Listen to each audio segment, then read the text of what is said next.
Hey everybody, this is going to be our final lesson for learning about the last type of transformation.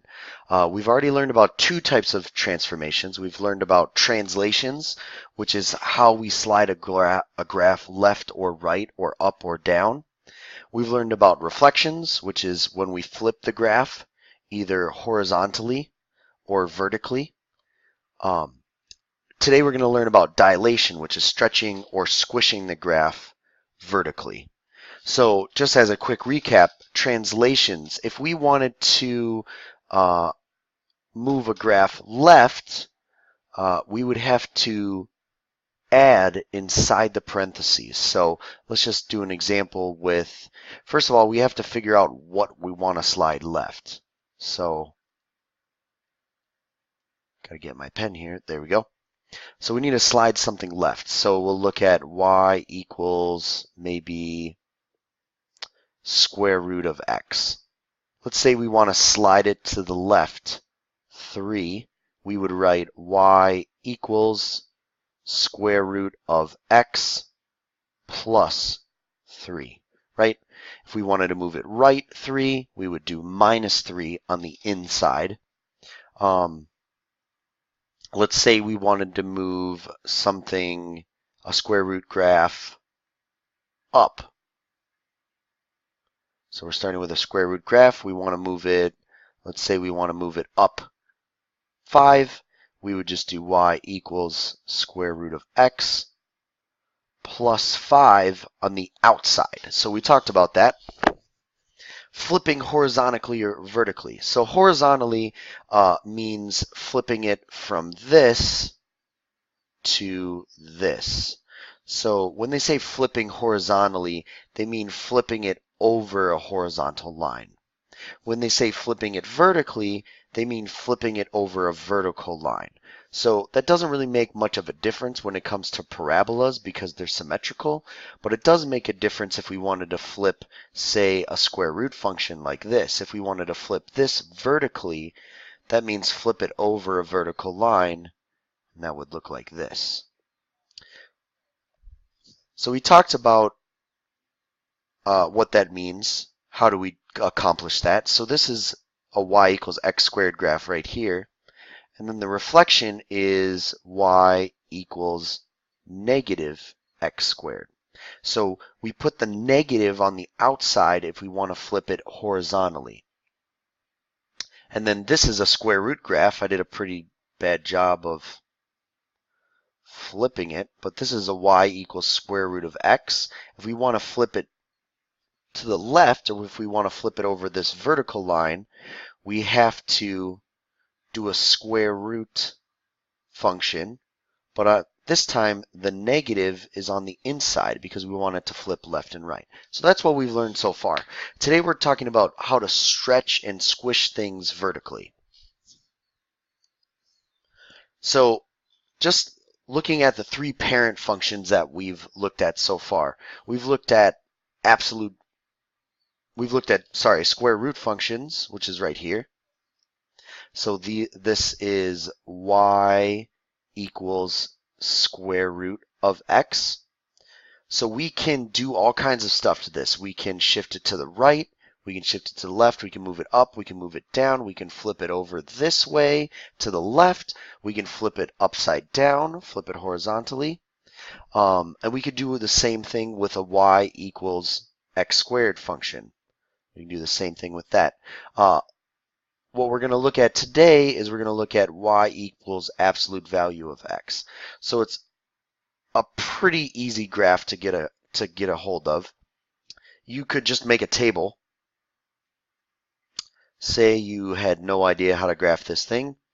You can always make a table, and we'll just grab some x's. So let's say x is 0. What's the absolute value of 0? It's 0. Let's say x is 1. What's the absolute value of 1? It's 1. Let's put in x is 2. What's the absolute value of 2? It's 2. So here we've got the point 0, 0, 1, 1, 2, 2. It's like the most boring graph ever. 3, 3. But on the other side, let's say we say x is negative 1. Well, what's the absolute value of negative 1? Remember, absolute value is talking about the distance away from 0. So it always just takes the number and makes it positive. So the absolute value of -1 is 1. So we get a point -1, 1. And then, of course, -2 gives us 2 over on this side. So you're going to get this sort of V shape looking like this. A lot of people say that this is a 45-degree angle going up, 45-degree angle going the other way.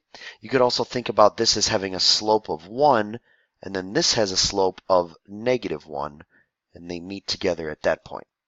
We're going to talk about how we can change this graph around today. Definitely make sure that you know how to graph these functions, and you're going to want to be able to graph them pretty quickly using a few easy reference points, kind of putting them on there for the y equals x squared, putting them probably about here, these 3 points that we definitely know for y equals square root of x, and y equals absolute value of x. You should have that nice V shape. So today we're going to be talking about how do we make a graph steeper or less steep. So when we did parabolas, we talked about that steepness value. That was always that a value, right? If I had y equals ax squared plus bx plus c, this a value told you how steep it was. We're going to do the exact same thing here. Nothing's different. So this right here is the graph of y equals absolute value of x, just like it did on the previous slide.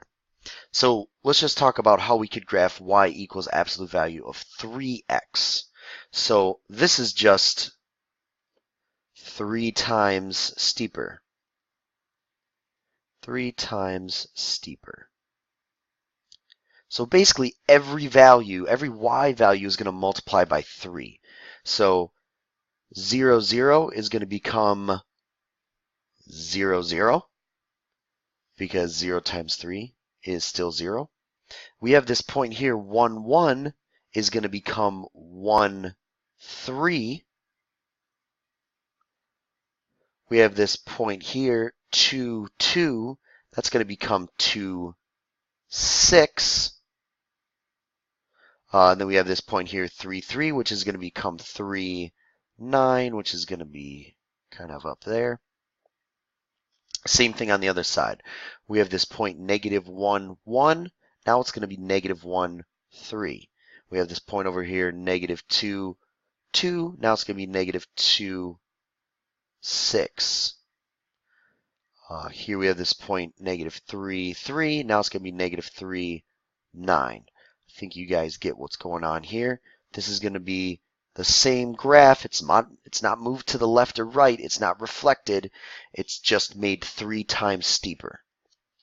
So let's talk about how do we make it, how do we squish it down? Well, we can squish it down pretty easily. We just want to multiply by a number that's less than 1. We're not going to talk about negative numbers because remember, multiplying by a negative number flips it upside down. So we're just going to deal with numbers that are less than 1 but more than 0. If you multiply by 0, you're just going to destroy the graph. Let me get rid of this dot here. So let's see here. Let's make this graph y equals absolute value of x times a half. So everything's going to be half as steep now. It's still the graph of absolute value of x. It's just all half as steep. So if I were you and I was graphing this, I would literally start by graphing y equals absolute value of x and then just adjust it, just like I did with this blue one. So we're going to do this one here. It's going to be half as steep. So this 1, 1 point right here is going to become 1 1/2. This 2, 2 point is going to become 2, 1. It's going to be half as steep. This 3, 3 point is going to become 3, 1 1/2, and so on. So, and the same thing on the other side. So they're pretty easy to graph. It's just going to be half as steep. I do want you to put the exact points in, just like I'm doing here. Don't just draw the graph freehand. I do want to see those points on there. And that's what our graph looks like for y equals 1/2 absolute value of x. It's just half as steep. Hopefully you can draw straighter lines than me. So yesterday I talked about doing these in what I described as dirt order. So we want to do these in dirt order. So what does that mean again? It basically means that we want to do the dilations first. So the DI, dilations. Then we want to do the reflections next. Then we want to do translations. Because the order will be important. If you reflect something and then slide it, that might be different than if you slide it and then reflect it. It might end up being a different thing. So we have to do it in order. So always follow this order, dirt order. So we're going to do a couple examples from the homework. So everybody go ahead and grab that out. So we're just going to start on the side that has only absolute value graphs. So this is nice because they're all going to be those nice V shapes. We're going to be doing some translations. We're going to be doing some reflections. There's actually no dilations on here. So if you know how to graph an absolute value function and you know what we did the past 2 days, you'll be all set. So what I like to do first is I like to just graph y equals absolute value of x. So y equals absolute value of x. That's the parent function for all absolute values. It's just like the regular absolute value of x. And that looks kind of like this. You probably don't need that many points. I would say 5 points is probably enough. But you get this kind of nice shape, just looking like this, a nice little V. And of course we're going to have arrows on the ends because that goes on forever. Okay, let's look at this first one here. We'll do it in red. So what I like to do is I like to talk about how is it translating. I like to talk about that first. So it says g of x, which remember is the same as y equals absolute value of x minus 1. So what are the transformations taking place? Well, there's only one transformation. It's doing a minus 1 on the outside of the function. So remember, outside of the function moves it up or down. So in this case, it's going to be down 1. So it's just going to be the graph of absolute value of x moved down 1. So we're just going to move every single point down 1.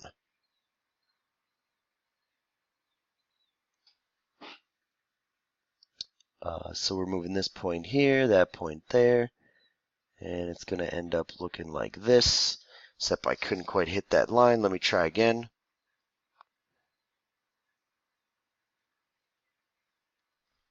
We're going to hit this line right here.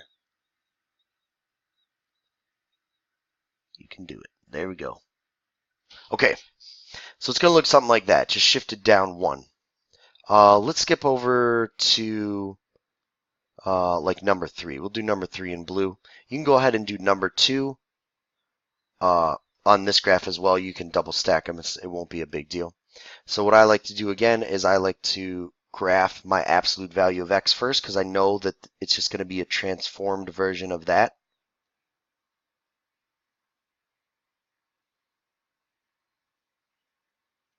So we're going to graph it just like that. Okay, then I'm going to write down these translations. I'm going to do this one in blue. What are the translations that are taking place here? Well, it's moved down 3 because the 3 is on the outside. The minus 3 is on the outside. That means down 3. And the plus 4 on the inside means that we're going to go left 4. So remember, x is a liar. Anything that's on the inside is going to be kind of backwards. So it's going to be left 4. So now all we got to do is we got to take every single one of these points and move the entire thing down 3 and left 4. So I'm going to take this point right here. I'm going to move it down 3, left 4. So there we are. Going to take this point right here, move it down 3, left 4. And it's going to follow the same pattern. It's going to have the exact same shape. because the only thing that's happening here is a translation. Let's do just one more real quick that has a reflection in it. Maybe we'll do number 7. Maybe we'll do number 7 in purple. I'm going to erase this first one, and I'm going to do number 7. So number 7 here has a little bit more going on to it. So number 7 is moved down 2. Sorry, that's not down 2. What is that? We've got a -2 on the inside. That means we've got to go right 2. Losing my pen here. That means we've got to go right 2. And we've also got to go up 5. And then we also have a negative on the outside. So the negative on the outside is telling us that we need to reflect the graph horizontally. So you might want to just say reflect horizontally. So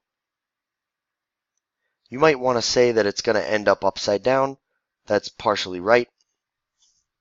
So let's just go back to this graph. Let's graph our y equals absolute value of x, just like this.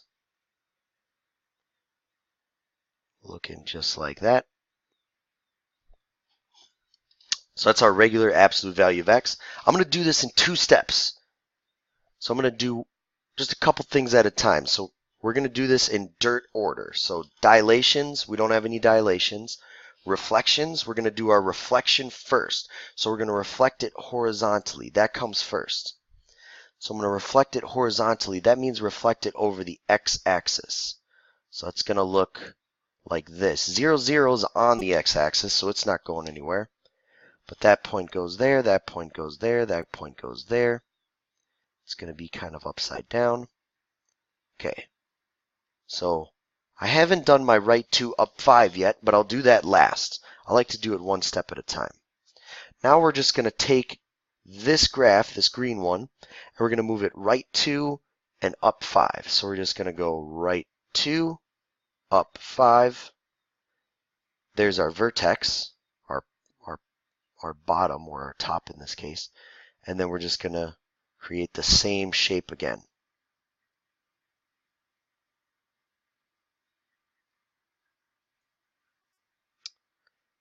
So then you can go back in with your eraser if you want, and you can erase the rest of this stuff because that's not actually the graph. This is the graph of negative absolute value of x minus 2 plus 5. So you can go back in there and say what the vertex is, say what the axis of symmetry is. But the main thing is I want you to be concerned with how is it translating, and what and how is that going to look when you graph it. So let's go ahead and flip to the backside, and we'll get some more functions going here. So let's see here. We have something that looks like this. We've got number 1. We've got g of x is 1/2 times x minus 3 squared plus 1. So first off, we want to identify the parent function. This is a y equals x squared graph. It's just kind of super messed up. It's moved up 1, it's moved right 3, and it's kind of squished down. It's half as steep. So what I like to do is I like to just graph my y equals x squared first. So I'm just going to do y equals x squared. Everybody should be very good at that by now. So 1 squared is 1, negative 1 squared is also 1, 2 squared is 4, negative 2 squared is also 4. So there's our points. You don't really have to connect them if you don't want to, but I'm going to do it for now. Okay, so that's just y equals x squared. Okay, so let's get our transformations going here. We got to do this in dirt order. So dirt order. So we got to do our dilations first. So it's going to be wider, or is it going to be narrower? Well, it's going to be half as tall. So some people like to say that that's wider because it's kind of going to be shorter. It's going to be squished down. So let's go ahead and squish all these points down. So it's going to be half as steep. So 0, 0 is going to be in the same spot. This point right here is going to be 1 1/2. This point here is going to be 2 2 instead of 2 4. This point here, instead of being negative 1 1, it's going to be negative 1 1/2. And this point here, instead of being negative 2 4, it's going to be negative 2 2. So now we get this shape that's sort of half as steep. All right, we still got some work to do because we still got to do the translations, but we did do the dilation. So remember, dirt order, we're doing dilations first, then we're going to do reflections. In this case, there's no reflections to do. So we can just move on from this red graph and do our translations. So we're going to do our translations last. Maybe I'll do those in blue. So how's it translating? Well, it's going right 3 and it's going up 1. So we're going to take that red graph. I'm going to go ahead and get rid of the parent function because we want to keep track of our transformations here. Get rid of the parent function. So we want it to go right 3 and up 1. So all we're going to do is we're going to take all these points, we're going to move them right 3 and up 1. Right 3, up 1. So our new vertex goes from here to here. And then we know that it's half as steep. So we know it's going to go right 1, up 1/2, left 1, up 1/2, right 2, up. Normally it goes right 2, up 4, but this time it's going to go right 2, up 1/2 of 4, which is 2. It's going to go left 2, back to the vertex, left 2, up, not 4, but only 2 because it's half as steep. So you're going to kind of have a little bit less steep of a graph because it's half as steep. And that's our final answer right there. And then you can go ahead and write down what your vertex is and what's your axis of symmetry. But again, the main thing you should be focused on is writing your final graph, that green one there, and writing your translations, wider or narrower, and then how's it translating. I don't think there will be some reflections on this page. I think we see a reflection here. There's going to be a reflection there. And there's also going to be a reflection here. And it's going to ask you what those reflections are.